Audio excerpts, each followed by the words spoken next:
اللہ رب العالمین نے آغاز میں پہلے تو 3 قسموں کا ذکر کیا اور اس بات کے بارے میں خبر دی کہ تمہارا الہ ایک الہ ہے۔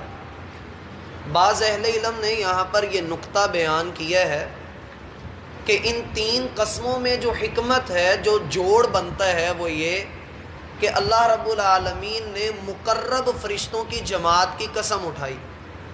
پھر یہ مقرب فرشتے شیطان کو ڈانٹ کر جھڑک کر دور کرتے ہیں اور اللہ رب العالمین کے ذکر کی تلاوت کرتے ہیں، اور وہ ذکر یہ ہے کہ انسانوں کا اور ساری مخلوقات کا کوئی معبود ہے تو وہ ایک اللہ معبود ہے۔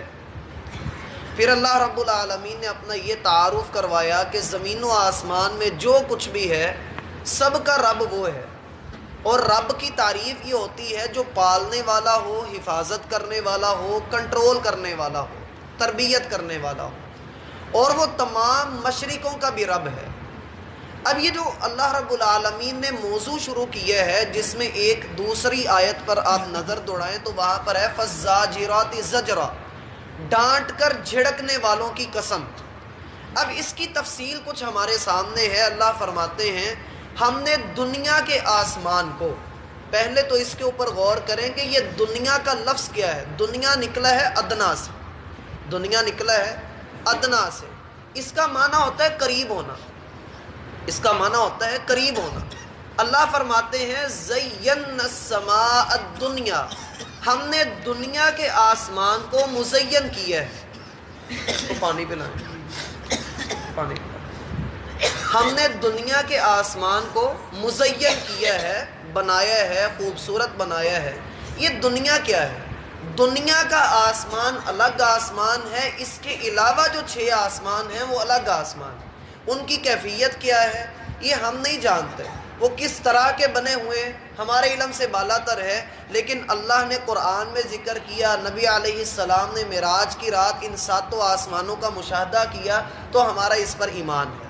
یہ دنیا کا جو آسمان ہے، سائنس یہ کہتی ہے کہ یہ جی انسان کی نظر کی حد ہے، اس لیے انسان کو نیلا رنگ نظر آتا ہے یا کالا رنگ نظر آتا ہے، تو یہ انسان کی اپنی ایک بات ہے۔ قرآن کہتا ہے کہ آسمان ایک ٹھوس چیز موجود ہے جسے ایک وقت آنے پہ اللہ توڑ دیں گے۔ اذا السماء انفطرت، جب آسمان توڑ دیا جائے گا۔ اذا السماء انشقت، جب آسمان جو ہے وہ پھٹ جائے گا۔ تو یہ ایک ٹھوس چیز ہے، اور اس ٹھوس چیز میں جو اللہ نے یہ دنیا بنائی ہے، اس کے قریب ترین جو چیز ہے وہ آسمان ہے۔ اور آپ کے علم میں ہونا چاہیے کہ زمین اور آسمان پہلے باہم جڑے ہوئے تھے، یہ دونوں چیزیں پہلے باہم جڑی ہوئی تھیں، یہ میری بات نہیں ہے، سورۃ الانبیاء میں آتا ہے اولم یر الذین کفروا ان السماوات والارض کانتا رتقا، کافروں نے دیکھا نہیں کہ زمین و آسمان پہلے آپس میں ملے ہوئے تھے، ففتقناہما، تو ہم نے دونوں کو علیحدہ علیحدہ کر دیا۔ اب اس آسمان کے نیچے جو دنیا بسی ہوئی ہے، اللہ فرماتے ہیں ہم نے اس آسمان کو مزین کیا ہے، خوبصورت بنایا ہے۔ کس چیز سے؟ کواکب سے۔ کواکب کہتے ہیں ستاروں کو، یہ کوکب کی جمع آتی ہے، جیسے اکثر پاکستان کے بڑے مشہور عالم دین بھی ہیں علامہ کوکب نورانی۔ کوکب کا معنی کیا ہوتا ہے؟ ستارہ۔ تو کواکب اس کی جمع ہے۔ اللہ نے آسمان دنیا کو کواکب سے سجا دیا ہے۔ اس کا پہلا مقصد، ستاروں کی تخلیق کا پہلا مقصد کیا ہے؟ آسمانوں کو سجا دینا۔ آسمان کی سجاوٹ ستاروں کے ساتھ کی گئی، لیکن صرف سجانا مقصد نہیں ہے، سجانے کے ساتھ ساتھ کیا؟ حفظا من کل شیطان مارد، ہر سرکش شیطان سے اس کی حفاظت کی گئی ہے۔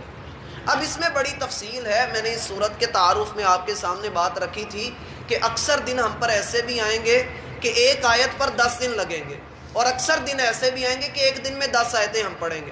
اب یہ جو آیت ہے بڑی تفصیل طلب آیت ہے، میں کوشش کروں گا کہ 2-3 دن میں ہم اس کو مکمل کریں۔ اس میں جو نقطہ سمجھنے کا ہے وہ یہ کہ آسمان پر پہلے شیطان چلے جایا کرتے تھے، جنات وہاں پر پہنچ جایا کرتے تھے، ان کو اجازت تھی، کسی حد تک وہ وہاں کی باتیں سن بھی لیتے تھے اور لا کر وہ اپنے بابوں کو، اپنے کاہنوں کو بتایا کرتے تھے۔ صحیح مسلم اور جامع ترمذی کے اندر روایت آتی ہے کہ شیطان ایک دوسرے کے اوپر کھڑے ہو جاتے ہیں، یہ جنات جو ہیں ایک دوسرے کے اوپر کھڑے ہوتے ہوتے آسمان تک پہنچ جاتے ہیں۔ آسمان پر اللہ فرشتوں کو کوئی حکم دیتے ہیں، وہ فرشتے جب اللہ کا حکم سنتے ہیں تو سبحان اللہ کہتے ہیں، اللہ کی پاکیزگی بیان کرتے ہیں۔ کرتے کرتے فرشتوں کی یہ تسبیح پورے آسمان پہ پھیل جاتی ہے، اور آخری آسمان، یہ جو دنیا کا آسمان ہے جس پر ستارے لگے ہوئے ہیں، جنات یہاں تک کھڑے کان لگا کر سن رہے ہوتے ہیں۔ پھر فرشتے جب سبحان اللہ کہہ لیتے ہیں تو فرشتے آسمان والے پوچھتے ہیں کہ بتاؤ تمہارے رب نے کیا حکم دیا ہے؟ تو فرشتے آپس میں پھر بتاتے ہیں کہ رب نے یہ اور یہ بات کہی ہے۔ شیطانوں کے کان میں وہ بات پڑ جاتی ہے، اللہ کو تو پتہ ہے کتنی بات ان کے کانوں میں پڑی، اللہ جتنی چاہتے ہیں ان کے کان میں ڈال دیتے ہیں۔ اب ہوتا یہ ہے کہ آسمان کا ایک ستارہ ٹوٹتا ہے اور ان شیطانوں کے اوپر آگ بن کر لپکتا ہے۔ آپ نے سورۃ الملک پڑھی بھی ہے، سنی بھی ہے، اس میں ایک آیت آتی ہے وَلَقَدْ زَيَّنَّا السَّمَاءَ الدُّنْيَا بِمَصَابِيحَ، ہم نے آسمان دنیا کو ستاروں کے ساتھ مزین کیا، وَجَعَلْنَاهَا رُجُومًا لِلشَّيَاطِينَ، اور شیطانوں کے لیے ہم نے اس کو آگ اور عذاب کا ایک ذریعہ بھی بنایا ہے ان ستاروں کو۔ اب اس میں ایک دوسرا نقطہ یہ ہے کہ بعض اوقات اللہ کے رسول کے سامنے یہ بات رکھی بھی گئی کہ اللہ کے رسول جن نجومیوں کے پاس ہم جاتے ہیں ان کی کبھی کبھار ایسا ہوتا ہے کہ بات سچی بھی ہو جاتی، تو اس میں کیا ہے اللہ کے رسول؟ آپ کہتے ہیں کہ سارے نجومی جھوٹے ہیں لیکن کبھی کبھی ان کی بات سچی بھی ہو جاتی ہے، تو اس سے کیا مراد ہے؟ اس میں پہلی بات اللہ کے رسول نے بتلائی کہ من اتا عرافن، جو کسی ایسے بندے کے پاس آئے جو نجومی کا کام کرتا ہے، مستقبل کے بارے میں پیشین گوئی کرتا ہے، تو اس بندے کی 40 دن کی نماز اللہ کے ہاں قبول نہیں ہوتی۔ دوسری وعید یہ ہے کہ اگر وہ نجومی کے پاس جا کر اس کی بات کو سچا مان لیتا ہے تو ایسے بندے نے محمد صلی اللہ علیہ وسلم کی شریعت کا انکار کر دیا۔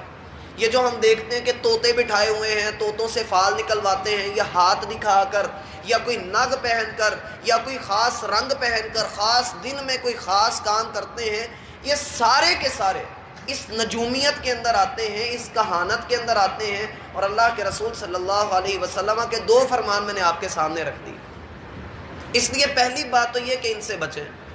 اب فرشتے جو بات ان جنات کے کانوں میں پڑ جاتی ہے، یہ اپنی طرف سے ایک جھوٹ ملاتے ہیں اور نیچے والے فرشتے کو بتا دیتے ہیں۔ یوں زمین تک پہنچتے پہنچتے وہ ایک بات 100 جھوٹوں میں چھپ جاتی ہے۔ اس میں 3 کام ہوتے ہیں۔ پہلا کام یہ ہوتا ہے کہ جب جن بات سنتا ہے تو اللہ اس کو فوراً ہلاک کر دیتے ہیں، اس کو بات آگے بتانے کا موقع ہی نہیں ملتا۔ ایک تو یہ معاملہ ہوتا ہے، جیسا اللہ نے کہا ہم نے ستاروں کو آسمان کی حفاظت کا ذریعہ بنایا ہے۔ دوسرا معاملہ یہ ہوتا ہے کہ وہ جنات سن نہیں پاتے، لیکن وہ اپنی طرف سے ایک جھوٹ نیچے والے کو بتا دیتے ہیں اور وہاں سے بھاگ کھڑے ہوتے ہیں کیونکہ پیچھے ان کے آگ کا شرارہ پڑ جاتا ہے۔ تیسرا کام یہ ہوتا ہے کہ وہ سن تو لیتے ہیں اور پھر اس میں جھوٹ ملا کر اپنی طرف سے نیچے والوں کو بتا دیتے ہیں۔ زمین تک پہنچتے پہنچتے وہ ایک بات 100 جھوٹوں کا ملغوبہ بن جاتی، پھر وہ نجومی لوگوں کو بتاتے ہیں اور ان میں سے ایک بات کبھی کبھار سچ ہو جاتی ہے۔ تو یہ مقصد ہے آسمان دنیا کو ستاروں سے مزین کرنے کا۔ مزید انشاءاللہ ہم اس کے بارے میں کل دیکھیں گے کہ اللہ رب العالمین نے اس کا اور کیا کیا مقصد رکھا ہے۔